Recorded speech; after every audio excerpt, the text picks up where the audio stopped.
légende du rock, Roger Glover, bonjour.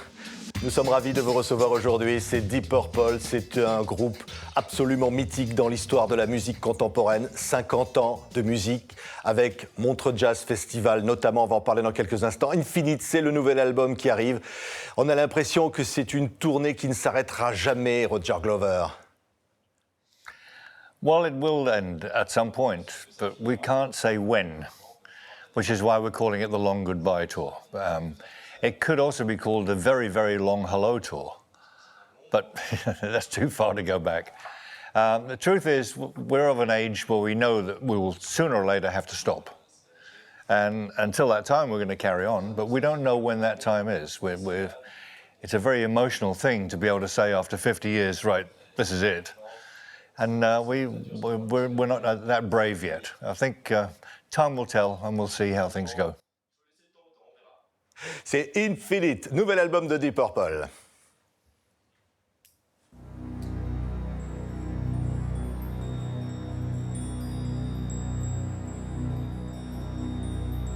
Descending the cold steps of the institution for the politically insane, never to be seen again. Saying farewell to daylight. From henceforth I shall rot in a stinking bed of red straw. Right from the ashes of life I learned to behave. What to believe, what not to say, from cradle to grave.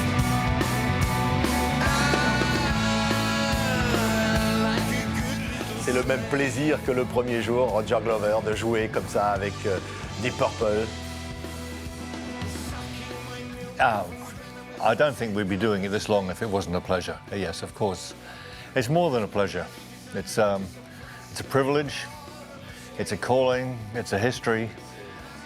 It's, but most of all, a pleasure. It's a joy. I mean, the last 25 years or so has been very consistent. Haven't had too many changes. Don Airey joined when John Lord left, but that's about it. So we actually get along very well and we enjoy it. So why, we don't want to stop. On ne s'arrêtera jamais, hein, Deep Purple est là. On voit les images là, un petit peu de l'enregistrement d'Infinite. Vous vous êtes déguisé là, en quelque sorte, hein?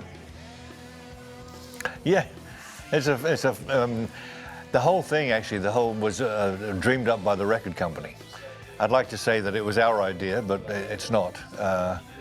They wanted a symbol, like now what had the question mark, and they were looking for something immediate. And the infinity symbol, which my young daughter says is like this, seemed to be a good choice. And when they presented us with the photograph and the whole idea, we carry on, that's great. C'est un plaisir renouvelé à chaque fois parce que ça fait 50 ans que cette musique de gamin coule dans vos veines, en quelque sorte, Roger. Yeah. Well, we're lucky to be involved in music in the first place. Music is a great art form. And I think back in '69 when I joined Deep Purple, bands lasted maybe 3 or 4 years if you had a few hits. You didn't think much beyond that. And to think that this has now gone on for almost 50 years is nothing short of a miracle. So yeah, we're very, very lucky. That's how we look at it. We're just lucky. We got a jackpot. C'est vrai. Et alors, évidemment, vous vous rappelez évidemment de la première fois où vous êtes arrivé pour intégrer Deep Purple. Il y avait déjà Ritchie Blackmore et vous arrivez avec Giant Pace. Vous vous joignez à ce groupe. Incroyable. Yeah. My audition actually was Ian Gillan and I were songwriters in a band before Deep Purple. And they came to see us play and they offered Ian Gillan the job. And about 3 days later, Ian Gillan called me up and said, this band I'm joining, which actually we'd never heard of in England, Deep Purple was not a big name at all. He said, this band are looking for songs, and we've got songs. So do you want to come up and meet the keyboard player and play some of our songs? So, okay. I went up with an acoustic guitar and we played our little songs to them or to John. And John said, no, there's nothing really for Deep Purple there, but we've got a song we're recording tonight. Would you like to play on it? I said, sure, yeah. That was my audition, was a song called Hallelujah. So the first time I met Richie Blackmore and Ian Pace and John Lord was that very day. And it changed my life. You know, one day, one moment can change your life. Oui, Deep Purple, alors c'est évidemment un morceau super classique. Je crois que c'était la grand-mère de Richie Blackmore qui aimait ce morceau, qui va donner l'idée du nom du groupe de Deep Purple. C'est ça? C'était la grand-mère de Richie. Yes. It's a song, I can't remember now who wrote it, but it's from the 40s, I think. And it's actually a lovely song. But I wasn't there, of course. I'm the new guy in the band. I joined a year or so later, but I know the story, and they had a piece of paper up in the rehearsal room with all possible names, some of which were pretty weird. But the name Deep Purple seemed to say, had a lot to say, but it was mysterious. And it's stuck. And I think it's actually a very good name. Oui. It's got a magic to it. Alors, une musique est restée, on va l'entendre là, c'est évidemment un riff de guitare devenu légendaire. C'est vous qui avez eu l'idée, Roger Glover, de Smoke on the Water. Yes, it was about a day after the fire. I woke up in the hotel room and I said those words out loud to an empty room. I must have been dreaming it. Oui, c'était à Montreux, donc il y avait eu un incendie autour des installations de Frank Zappa. Yeah. Well, we were actually looking to record an album, not in a studio. We wanted to record an album in a ballroom or a venue or on a stage somewhere, because studios were very dead, and we wanted that alive sound. I mean, by that time the live shows were crazy. I mean, they were very energetic and loud we got there with this Rolling Stones mobile, which we had, I think, for about 3 weeks. We had it booked. But then the fire happened during the Frank Zappa concert before we took our gear in. So that left us with a problem. And Claude Nobbs, who ran the place, got us moved into another small theatre called the Pavilion. And that night we recorded our first bit of music before the police stopped us because we were too loud. And so we had to find somewhere else. It took us 5 days then to find somewhere else, and the Grand Hotel closed for the season, cold, winter. We put industrial heaters in and put some red lights and mattresses up, and that's where we recorded the album. But it wasn't until towards the very end of the album we realized we needed one more song. And we thought, well, what about that jam we did at the other place? One take, rough. Yeah, let's do that.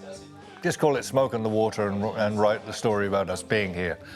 And never a thought that it was going to be such a career-defining song. I mean, it was just an also-ran, you know. Just... Oui, c'était machinette. Écoutez, tenez, écoutez bien ça.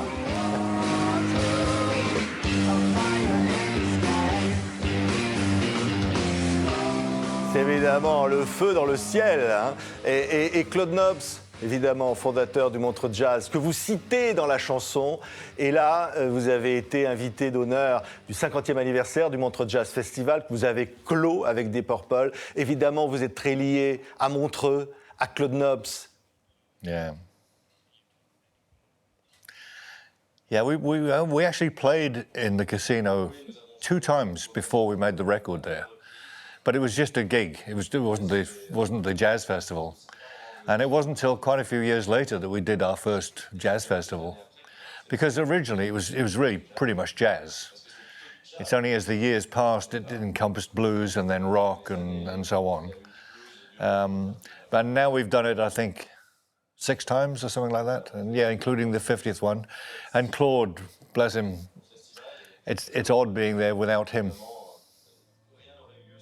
Oui, on écoute un morceau évidemment, Child in Time. Vous êtes conscient d'avoir composé, d'avoir interprété des morceaux qui sont aujourd'hui intégrés à la légende du rock mondial. Roger, comme Child in Time, Highway Star, And you know, when you're writing them, you have no idea of their future. I realized how powerful it was when we first went to Japan, and the entire audience sang all the words of Child in Time back to us in English. And that was a stunning moment. You suddenly realize that what you do in a couple of minutes in a writing session has such reverberations around the world, and it's actually quite a responsibility. We better think about what we write about. You know, if people are going to listen to us that much, we better write something good, you know. On va entendre Highway Star en fond. Il y a la folie de Deep Purple. Parfois sur scène, Ritchie Blackmore était complètement fou. Il y a eu des moments de délire total, Roger. Yes, it's you let go, you know, you let go on stage. You get carried away with the music and the audience and everything. It's a great time, it's a great moment. Ouais. Tout est possible, écoutez, Highway Star.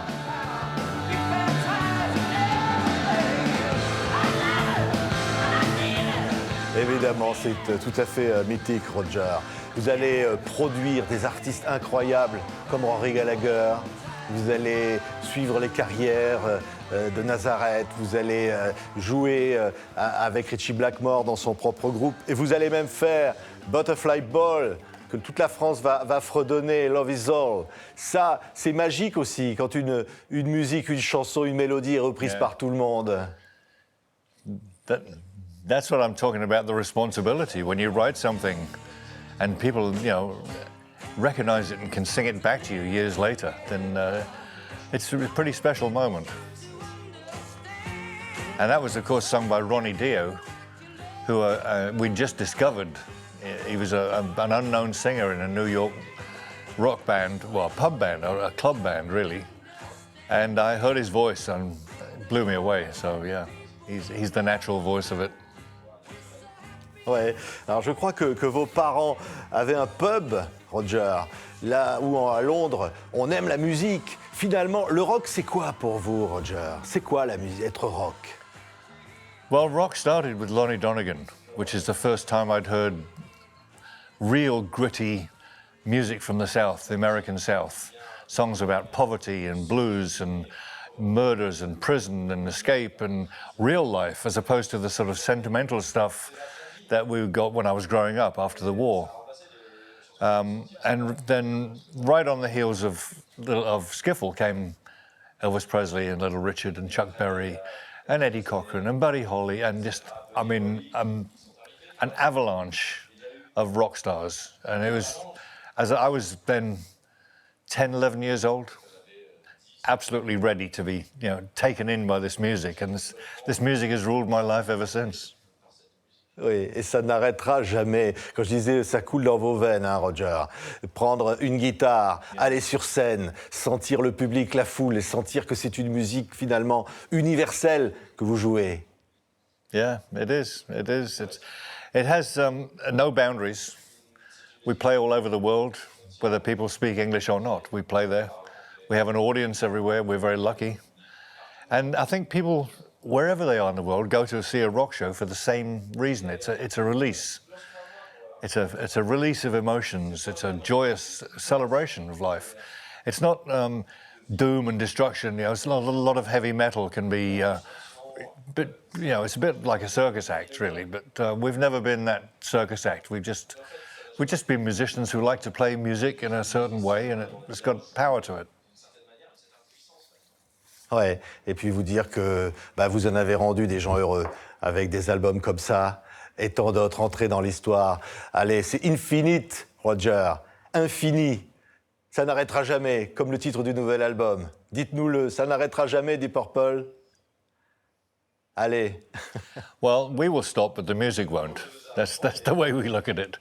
Sooner or later, we will stop because we have to. I mean, we're all getting a bit older now. But music, once it's been recorded and is out, is infinite as far as we're concerned, yes.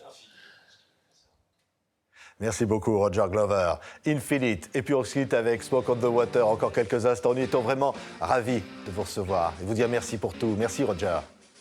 Pleasure. Thank you very much. Thank you.